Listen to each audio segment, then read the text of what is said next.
মালিক কার মা বাবার কবরে জাহান্নামের সাপ কামড়াইতেছে জানি না গো আল্লাহ। কার মা বাবার কবরে জাহান্নামের আগুন দাও দাও করে জ্বলতেছে।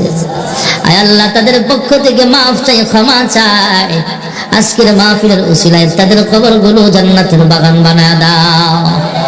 রব্বির হামহুমা কামা রব্বায়ানি সগীরা। আয় আল্লাহ, আমরা গুনাহগার, তোমার নাম গফফার। আমরা গুনাহ করতে করতে আমাদের সাদা দিল থেকে আমরা কালো বানায় ফেলেছি। আয় আল্লাহ, আমার মতো গুনাহগার আশ্রয়ের নিচে জমিনের উপরে আরেকজন নাই। আমার গুনাহের খবর যদি আমার আম্মা জানে, কোনোদিন সন্তান বলে ডাক দিবে না। আমার গুনাহের খবর যদি বিবি জানতো, তাহলে এক করে ঘুমাইতো না। আমার গুনাহের খবর যদি দোকানদার জানে, আমার কাছে কেনা বেচা করবে না।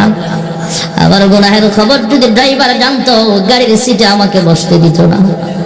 আমার গুনাহের খবর যদি রাডিয়ার মানুষ শুনতো, তাহলে আমার বয়ান শোনার জন্য এভাবে বসে থাকতো না। আয় আল্লাহ, যেমন ভাবে গুনাহ গোপন রেখেছ, গোপনে গোপনে আমাদের সকলের জিন্দেগির সব গুনাহ খাতাগুলো মাফ করে দাও। আদর করিয়া মানুষ আল্লাহ বানায়া, কেমনে দিবা জাহান্নামে ফেলিয়া। গুনার বোঝা মাথায় লয়া আমরা দেশ বিদেশে ঘুরি, কোনদিন জানি আজরাইলের হাতে ধরা পড়ি। কবরেরই আযাব যদি মানুষ দেখিত, ঘর বাড়ি ছাড়িয়া রে পাগল হইত।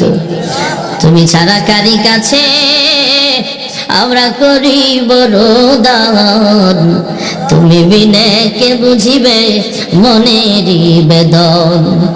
তুমি যদি মাফ না করো আল্লাহ বান্দারে,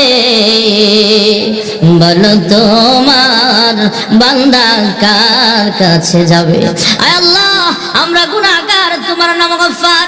হে মালিক, আমাদের যাওয়ার মতো আর কোনো জায়গা নাই। তুমি ছাড়া আমাদের মাফ করে নেওয়ালা আর কেউ নাই। আমাদেরকে ফিরাইয়া দিও না। সকলের জিন্দেগির সব গুনাহ খাতাগুলো মাফ করে দাও।